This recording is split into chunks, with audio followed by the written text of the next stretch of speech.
ಶಿಕ್ಷಣ ಸಚಿವ ಧರ್ಮೇಂದ್ರ ಪ್ರಧಾನ ಅವರು ಶೀಘ್ರದಲ್ಲೇ ರಾಜೀನಾಮೆ ನೀಡಬೇಕು ಎಂದು ಒತ್ತಾಯಿಸಿ ಬೃಹತ್ ಪ್ರತಿಭಟನೆ.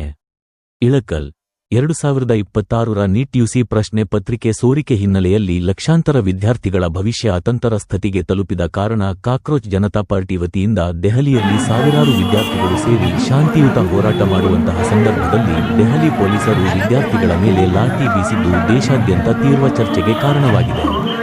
ಇದರ ಹೊಣೆ ಹೊರಬೇಕಾದ್ದು ಕೇಂದ್ರ ಬಿಜೆಪಿ ಸರ್ಕಾರ ಎಂದು ವಿರೋಧ ಪಕ್ಷದ ನಾಯಕ ರಾಹುಲ್ ಗಾಂಧಿ ಅವರು ವಿದ್ಯಾರ್ಥಿಗಳು ಕೈಗೊಂಡಿರುವ ಹೋರಾಟದಲ್ಲಿ ಪಾಲ್ಗೊಂಡಿದ್ದರು. ಆದರೆ ಪೊಲೀಸರು ಅವರನ್ನು ಬಂಧಿಸಿದರು. ಇದನ್ನು ಖಂಡಿಸಿದ ಕಾರಣ ಕಾಂಗ್ರೆಸ್ ಪಕ್ಷದ ಎಲ್ಲಾ ಮುಖಂಡರು ಕೇಂದ್ರ ಸರ್ಕಾರದ ಈ ಧೋರಣೆ ತೀವ್ರವಾಗಿ ಖಂಡಿಸಿದರು. ಇಂದು ಎನ್ಎಸ್ಯುಐ ಹುನಗುಂದ ಮತಕ್ಷೇತ್ರದ ಮತ್ತು ಇಳಕಲ್ ಘಟಕ ನೀಟ್ ಪ್ರಶ್ನೆ ಪತ್ರಿಕೆ ಸೋರಿಕೆ ಹಾಗೂ ಅದನ್ನು ಪ್ರಶ್ನಿಸಿದ್ದಕ್ಕೆ ಪೊಲೀಸರ ಮೂಲಕ ವಿದ್ಯಾರ್ಥಿಗಳ ಮೇಲೆ ದಬ್ಬಾಳಿಕೆ ನಡೆಸುತ್ತಿರುವ ಪ್ರಧಾನಿ ನರೇಂದ್ರ ಮೋದಿ ಹಾಗೂ ಶಿಕ್ಷಣ ಸಚಿವ ಧರ್ಮೇಂದ್ರ ಪ್ರಧಾನ ರಾಜೀನಾಮೆಗೆ ಒತ್ತಾಯಿಸಿ ಇಂದು ನಗರದ ಬಸವೇಶ್ವರ ವೃತ್ತದ ಬಳಿ ಬೃಹತ್ ಪ್ರತಿಭಟನೆ ಕೈಗೊಳ್ಳಲಾಗಿದೆ. ಇದರಲ್ಲಿ ಸಾವಿರಾರು ವಿದ್ಯಾರ್ಥಿಗಳು ಹಾಗೂ ಕಾಂಗ್ರೆಸ್ ಪಕ್ಷದ ಹಿರಿಯ ಮುಖಂಡರು, ಯುವ ನಾಯಕರು, ಅಭಿಮಾನಿಗಳು ಪಾಲ್ಗೊಂಡು ಶಿಕ್ಷಣ ಸಚಿವ ಧರ್ಮೇಂದ್ರ ಪ್ರಧಾನ ಅವರು ಶೀಘ್ರದಲ್ಲೇ ರಾಜೀನಾಮೆಗೆ ಒತ್ತಾಯಿಸಿದರು.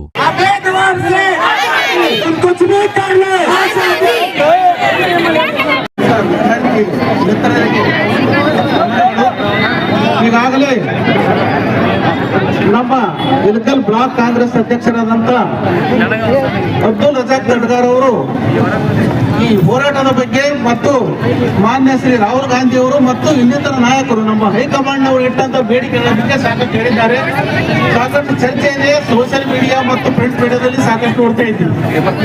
ಈಗ ಮುಖ್ಯವಾಗಿ ಹೇಳೋದೇನೆಂದ್ರೆ ಈಗಿನ ದಿವಸ ಈಗ 2 ದಿವಸ ಸುಮಾರು 20ನೇ ತಾರೀಕು ನಾನೊಂದಿಷ್ಟು ಬೇರೆ ವಿಷಯಗಳನ್ನು ನಮ್ಮ ಅಧ್ಯಕ್ಷರು ಹೇಳಿದ್ರೆ 2 ನಿಮಿಷದಲ್ಲಿ ಹೇಳ್ರಿ ಅಂತ, ಆದ್ರೆ 2 ನಿಮಿಷದಲ್ಲಿ ಮುಗಿದಿಲ್ಲ. ಸ್ವಲ್ಪ ಒಂದಿಷ್ಟು ವಿಚಾರಗಳನ್ನ, ಯಾಕಂದ್ರೆ ಇಲ್ಲಿ ಮುಂದಿನ ದೇಶದ ಭವ್ಯ ಭಾರತದ ನಿರ್ಮಿಸ್ತಕ್ಕಂಥ ಜನತೆ ಎಲ್ಲಾ ವಿದ್ಯಾರ್ಥಿ ಬಂಧುಗಳಿಗೆ ಸೇರಿದ್ದೀರಿ. ಅದಕ್ಕೆ ನಿಮ್ಗೆ ಗೊತ್ತಿದಾರೋ ಗೊತ್ತಿಲ್ಲ, ಬಹಳ ಜನರಿಗೆ ಗೊತ್ತಿರಬಹುದು, ಆದ್ರೂ ಸಹಿತ ಕೆಲವು ವಿಷಯಗಳನ್ನ ಹಂಚಿಕೊಳ್ತಾ ಇದ್ದೀನಿ. ಇವತ್ತು ಬಹಳ ಮಂದಿ ನೋಡಿರ್ಬೋದು, ನಮ್ಮ ವರಿಷ್ಠ ನಾಯಕಿ ಶ್ರೀಮತಿ ಸೋನಿಯಾ ಗಾಂಧಿ ಒಂದು ಲೇಖನ ಬರೆದಾರೆ ಹಿಂದೂ ಪತ್ರಿಕೆಯಲ್ಲಿ. ಅದು ಎದರ ಬಗ್ಗೆ? ನೀಟು ಮತ್ತು ಅಲ್ಲಿ ನಡೆದಂತ ವಿದ್ಯಾರ್ಥಿಗಳ ಮೇಲೆ ನಡೆದಂತ ದೌರ್ಜನ್ಯದ ಬಗ್ಗೆ. ತದನಂತರ ಯೋಗೇಂದ್ರ ಯಾದವ್ ಅನ್ನೋರೊಬ್ರು ಹೋರಾಟಗಾರರು, ರೈತರ ಚಿಂತಕರು, ದೇಶದ ಬಗ್ಗೆ ಕಳಕಳಿಯುಳ್ಳವರು, ವಿದ್ಯಾರ್ಥಿಗಳ ಬಗ್ಗೆ ಹೋರಾಟದ ಬಗ್ಗೆ ಅವರು ಸಾಕಷ್ಟು ಅನುಕಂಪ ತೋರಿಸಿದಂತ ವ್ಯಕ್ತಿಗಳು ಅವರು ಒಂದು ಬರೆದಿದ್ದಾರೆ. ಅದಕ್ಕಿಂತ ಹೆಚ್ಚಾಗಿ ಇದು NTA ಅಂದ್ರೆ ನ್ಯಾಷನಲ್ ಟೆಸ್ಟಿಂಗ್ ಏಜೆನ್ಸಿ ಏನಿದ್ರದ್ದು ಓಆರ್ ಇದೆ, ನೀಟ್ ಎಕ್ಸಾಮ್ ನಡೆಸ್ತಕ್ಕಂಥ ಓಆರ್ ಇರುವಂತ ಸಂಸ್ಥೆಯ ಬಗ್ಗೆ ಸಿಪಿಐನ ಒಬ್ರು ಸುಧಾದಾಸನ್ ಅವರು ಒಬ್ರು ಎಂಪಿಗಳು ಒಂದು ಪ್ರಶ್ನೆ ಕೇಳತ್ತಾರ.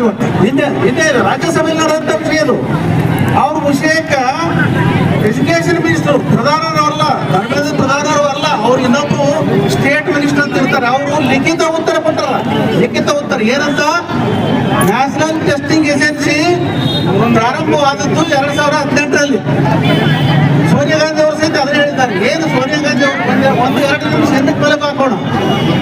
ಈ ಮುಂಚಿತವಾಗಿ NEP ನ್ಯಾಷನಲ್ ಎಂಟ್ರೆನ್ಸ್ ಏನು ನ್ಯೂ ಎಜುಕೇಶನ್ ಪಾಲಿಸಿ ಅಂತ ಏನ್ ಬಂತಲ್ಲ 2020ರಲ್ಲಿ, ಅದಕ್ಕಿಂತಲೂ ಮುಂಚೆ ಪ್ರತಿಯೊಂದು ರಾಜ್ಯದಲ್ಲಿ ತಮ್ಮದೇ ಆದ ಸ್ಪರ್ಧಾತ್ಮಕ ಪರೀಕ್ಷೆಗಳಿಗೆ ತಮ್ಮದೇ ಆದ ಒಂದು ಮೆಥಡ್ ಇತ್ತು, ಆಯ್ಕೆ ಮಾಡ್ಲಿಕ್ಕೆ ಅಥವಾ ಸಿಲೆಕ್ಷನ್ ಮಾಡ್ಲಿಕ್ಕೆ, ಟೆಸ್ಟ್ ಗಳನ್ನು ಕಂಡಕ್ಟ್ ಮಾಡ್ಲಿಕ್ಕೆ. ಆದ್ರೆ 2020 ತದನಂತರ 2018ರಲ್ಲಿ ಮುಟ್ಟಿಕೊಂಡ NTA ನ್ಯಾಷನಲ್ ಟೆಸ್ಟಿಂಗ್ ಏಜೆನ್ಸಿ ಏನೈತೆ, ಇದು ಒಂದು ಅಟಾನಮಸ್ ಬಾಡಿ ಅಂತ ಮಾಡ್ಕೊಂಡ್ರು. ಹೇಳಿದಂಗ ಶ್ರೀಮತಿ ಸೋನಿಯಾ ಗಾಂಧಿ ಅವರು ಏನ್ ಹೇಳ್ತಾರ ಅದನ್ನ ಎಲ್ಲಿ ಪಾರ್ಲಿಮೆಂಟ್ ಅಲ್ಲಿ ಡಿಸ್ಕಸ್ ಮಾಡಿಲ್ಲ.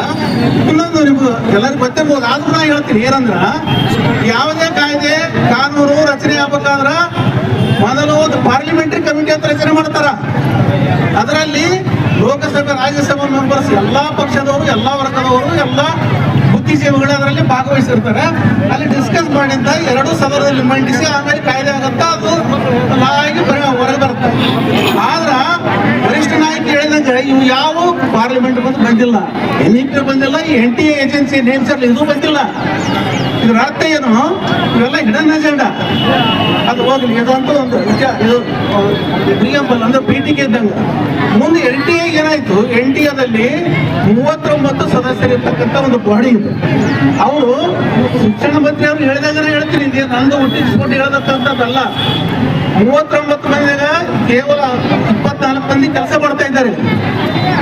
24 ಮಂದಿಗೆ ಅವರು ಯಾರು, ಯಾವುದೇ ಒಂದು ಬಾಡಿ ನೇಮಿಸ್ಬೇಕಾದ್ರೆ ಒಂದು ಕಾಂಪಿಟೆಂಟ್ ಅಥಾರಿಟಿ, ಒಂದು ರಿಕ್ರೂಟ್ಮೆಂಟ್ ಅಥಾರಿಟಿ ಮಾಡಿ ಅರ್ಹ ಅಭ್ಯರ್ಥಿಗಳನ್ನ ಕಾಲ್ಫಾರ್ ಮಾಡಿ ಒಂದು ಬಾಡಿ ರಚನೆ ಮಾಡಬೇಕಾಗುತ್ತೆ. ಇದು ಹಂಗೆ ಮಾಡಿಲ್ಲ. ಇರ್ತಕ್ಕಂಥ NTA-ದಲ್ಲಿ ಇರ್ತಕ್ಕಂಥ ಎಲ್ಲರೂ ಡೆಪ್ಯುಟೇಷನ್ ಬೇಸಿಸ್ ಮೇಲೆ ಬಂದವು. ಗಮನಿಸಿ, ಇದು ಬಹಳ ಅವಶ್ಯವಾದಂತ ಒಂದು ಮಾಹಿತಿ. ಇದು ಯಾರಿಗೆ ಬೇಕೋ ಬೇಡ ಗೊತ್ತಿಲ್ಲ, ನಾನಂತೂ ಒಂದ್ 2 ನಿಮಿಷ ಹೇಳೋಣ ಇದನ್ನ. ಯಾಕಂದ್ರೆ ಯಾಕೆ ಹೇಳ್ತೀನಿ ಅಂದ್ರೆ, ಏನ್ ನಡೆದೈತೆ ಅನ್ನೋದು ಗೊತ್ತಾಗಬೇಕಲ್ಲ ನಿಮ್ಗೆ ಎಲ್ಲರಿಗೂ.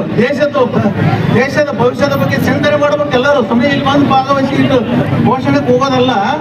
ಅದಕ್ಕೆ ಹೇಳೋದು, 24 ಮಂದಿ ಅದಾರ.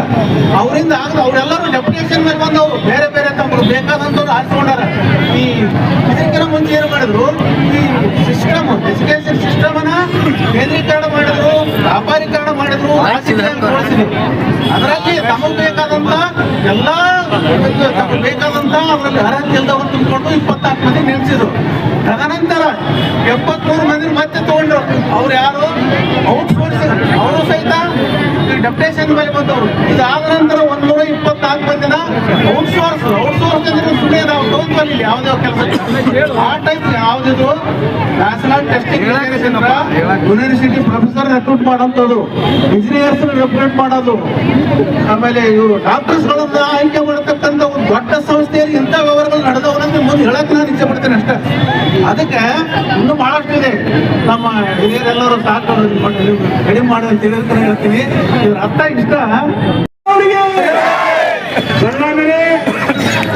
ಇವತ್ತಿನ ದಿವಸ ಈ ಒಂದು ಸುದ್ದಿಗಳನ್ನು ಹಮ್ಮಿಕೊಳ್ಳಲಿಕ್ಕೆ ಕಾರಣ ತಮ್ಮೆಲ್ಲರಿಗೆ ಈಗಾಗಲೇ ಗೊತ್ತಿದೆ.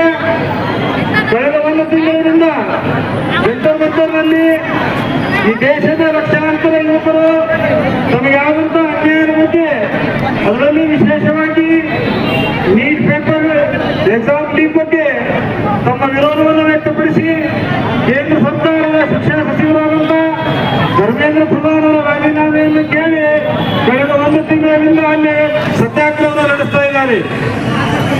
ಅತ್ಯಂತ ಹಿರಿಯ ಹೋರಾಟಗಾರ ಸೋನಂ ವಾಂಗ್ಚುಕ್ ಅವರು ಕೂಡ ಸತ್ಯಾಗ್ರಹವನ್ನು ಕೈಗೊಂಡಿದ್ದಾರೆ. ಸತತ 25 ದಿನಗಳಾದ ಇವತ್ತಿಗೆ ಅವರಿಗೆ. ಅದೇ ರೀತಿಯಲ್ಲಿ 2 ದಿನಗಳ ಹಿಂದೆ ನಮ್ಮ ರಾಷ್ಟ್ರೀಯ ನಾಯಕರಾದಂಥ ಸನ್ಮಾನ್ಯ ಶ್ರೀ ರಾಹುಲ್ ಗಾಂಧಿ ಅವರ ನೇತೃತ್ವದಲ್ಲಿ ಶ್ರೀ ಮಲ್ಲಿಕಾರ್ಜುನ ಖರ್ಗೆ ಸಾಹೇಬರು, ಪ್ರಿಯಾಂಕಾ ಗಾಂಧಿ ಅವರು, ನಮ್ಮ ಮುಖ್ಯಮಂತ್ರಿಗಳಾದಂಥ DK ಶಿವಕುಮಾರ್ ಅವರು, ನಮ್ಮ ಶಾಸಕರಾದಂಥ ಸನ್ಮಾನ್ಯ ವಿಜಯೇಂದ್ರ ಕಾಶಪ್ಪನವರು ಸಾಹೇಬರು ಕೂಡ ಆ ಒಂದು ದಿಲ್ಲಿಯ ಪ್ರತಿಭಟನೆಯಲ್ಲಿ ಪ್ರಧಾನಮಂತ್ರಿಗಳ ಮುಂದೆ ಪ್ರತಿಭಟನೆ ಮಾಡಿರುತ್ತಾರೆ. ನಾವು ಇವತ್ತಿನ ದಿವಸ ಈ ಪ್ರತಿಭಟನೆ ಹಮ್ಮಿಕೊಂಡಿರುವ ಉದ್ದೇಶ, ನಮ್ಮ ಸರ್ವೋಚ್ಚ ನಾಯಕರಾದಂಥ ರಾಹುಲ್ ಗಾಂಧಿ ಅವರು ವಿದ್ಯಾರ್ಥಿಗಳ ಭವಿಷ್ಯಕ್ಕಾಗಿ, ವಿದ್ಯಾರ್ಥಿಗಳೇ ಇನ್ನು ಮುಂದೆ ಈ ತರ ಪೇಪರ್ ಲೀಕ್ ಆಗದಾದಾಗ ಆ ತ್ರಾಸವನ್ನು ಪಡಿಬಾರ್ದನ್ನ, ಆ ಶೋಷಣೆಯನ್ನು ಪಡಿಬಾರ್ದನ್ನ ದಿಕ್ಕಿನಲ್ಲಿ ಈ ದೇಶದ ಶಿಕ್ಷಣ ವ್ಯವಸ್ಥೆಯಲ್ಲಿ ಅಮೂಲಾಗ್ರ ಬದಲಾವಣೆ ತರಲಿಕ್ಕೆ ಬೇಡಿಕೆಗಳನ್ನು ಇಟ್ಟಿರುತ್ತಾರೆ. ಅವರ ಬೇಡಿಕೆಗಳು ವಿಶೇಷವಾಗಿ ಪ್ರಥಮವಾಗಿ ಧರ್ಮೇಂದ್ರ ಪ್ರಧಾನ್ ಶಿಕ್ಷಣ ಸಚಿವರು, ಕೇಂದ್ರ ಸರ್ಕಾರ ಇವರು ರಾಜೀನಾಮೆ ಕೊಡಬೇಕು. ಯಾಕಂತಂದ್ರೆ ಅವರ ಅಧಿಕಾರಾವಧಿಯಲ್ಲಿ 150 ಸಾರಿ ವಿವಿಧ ಎಕ್ಸಾಮ್ಗಳ ಪೇಪರ್ಗಳು ಲೀಕ್ ಆಗಿರುತ್ತವೆ. ಅದರಿಂದ ಸಾಕಷ್ಟು ವಿದ್ಯಾರ್ಥಿಗಳು ನೊಂದು ಆತ್ಮಹತ್ಯೆಗಳನ್ನು ಕೂಡ ಮಾಡಿಕೊಂಡಿರುತ್ತಾರೆ. ತಮ್ಮೆಲ್ಲರಿಗೆ ಗೊತ್ತಿದೆ. ನಮ್ಮ ರಾಹುಲ್ ಗಾಂಧಿ ಅವರ ಬೇಡಿಕೆ ಇದೆ, ಧರ್ಮೇಂದ್ರ ಪ್ರಧಾನ್ ಅವರು ರಾಜೀನಾಮೆ ಕೊಡಬೇಕು. ಆತ್ಮಹತ್ಯೆ ಮಾಡಿಕೊಂಡಂತ ಎಲ್ಲ ವಿದ್ಯಾರ್ಥಿಗಳಿಗೆ ಸೂಕ್ತವಾದ ಕಾಂಪನ್ಸೇಷನ್ ಕೊಡಬೇಕು. 3ನೇದಾಗಿ ಈ ಒಂದು ಪರೀಕ್ಷಾ ಪದ್ಧತಿಯಲ್ಲಿ ಅಮೂಲಾಗ್ರ ಬದಲಾವಣೆ ತರಬೇಕು. ಮುಂದೆ ಈ ತರಹದ ಎಕ್ಸಾಮಿನೇಷನ್ ಪೇಪರ್ ಲೀಕ್ ಆಗಲಾರ್ದಂಗೆ ನೋಡ್ಕೊಳ್ಬೇಕು. ಮತ್ತು ಈ ನೀಟ್ ಹಗರಣದಲ್ಲಿ ಯಾರ್ಯಾರು ಭಾಗಿಯಾಗಿದ್ದಾರೆ ಅವರಿಗೆ ಉಗ್ರ ಮತ್ತು ಕಠಿಣ ಶಿಕ್ಷೆಯನ್ನು ಒದಗಿಸಬೇಕು. ಹೀಗೆ ಇಂಥವು ಹಲವಾರು 6 ಬೇಡಿಕೆಗಳು ಇಟ್ಟು ಅವರು ಅಲ್ಲಿ ಕೇಂದ್ರದಲ್ಲಿ ಹೋರಾಟ ಮಾಡ್ತಾ ಇದ್ದಾರೆ. ಪಾರ್ಲಿಮೆಂಟ್ ಒಳಗಡೆ, ಪಾರ್ಲಿಮೆಂಟ್ ಹೊರಗಡೆ ಎರಡೂ ಕಡೆ ಅವರು ಹೋರಾಟ ಮಾಡ್ತಾ ಇದ್ದಾರೆ. ಅವರ ಹೋರಾಟಕ್ಕೆ ಬೆಂಬಲಾರ್ಥವಾಗಿ ನಾವು ಇವತ್ತು ಈ ಒಂದು ಪ್ರತಿಭಟನೆ ಹಮ್ಮಿಕೊಂಡಿದ್ದು. ಈ ಒಂದು ಪ್ರತಿಭಟನೆಯನ್ನು ನಮ್ಮ ಇಳಕಲ್ ತಾಲೂಕಿನ NSI ಘಟಕ ತನ್ನ ನೇತೃತ್ವದಲ್ಲಿ ಏರ್ಪಡಿಸಿದೆ. ಈ ಒಂದು ಪ್ರತಿಭಟನೆಗೆ ಸಾಥ್ ಕೊಟ್ಟಂತ ಎಲ್ಲಾ ಕಾಲೇಜಿನ ವಿದ್ಯಾರ್ಥಿಗಳಿಗೆ, ಅವರ ಬೋಧಕ ಸಿಬ್ಬಂದಿಗಳಿಗೆ, ಕಾಲೇಜುಗಳ ಚೇರ್ಮನ್ಗಳಿಗೆ ತಮ್ಮ ಸ್ವಸಹಾಯದಿಂದ ಸ್ವಯಂ ಪ್ರೇರಿತವಾಗಿ ಇದರಲ್ಲಿ ಭಾಗವಹಿಸಿಕೊಂಡಿದ್ದಕ್ಕೆ ತಮ್ಮೆಲ್ಲರಿಗೆ ಧನ್ಯವಾದಗಳನ್ನು ತಿಳಿಸುತ್ತಾ, ಈಗ ಈ ಸಭೆಯನ್ನು ಉದ್ದೇಶಿಸಿ ಶ್ರೀ ಶರಣಪ್ಪ ಅಂದೇ ಅವರು 2 ಮಾತು ಮಾತಾಡ್ತಾರೆ. ಅವರು ಮಾತಾಡಿದ ಮೇಲೆ ಮುಖಂಡರು Bad system. The police who carried out the attack were not immature, nor does they appear to be disabled individuals or mentally unstable. It doesn't seem like the attack was intended or attack public intention. These protests and Indian citizens and students not enemies. Prime Minister Narendra Modi has not taken any action on police department and need paper leak. Consider education minister.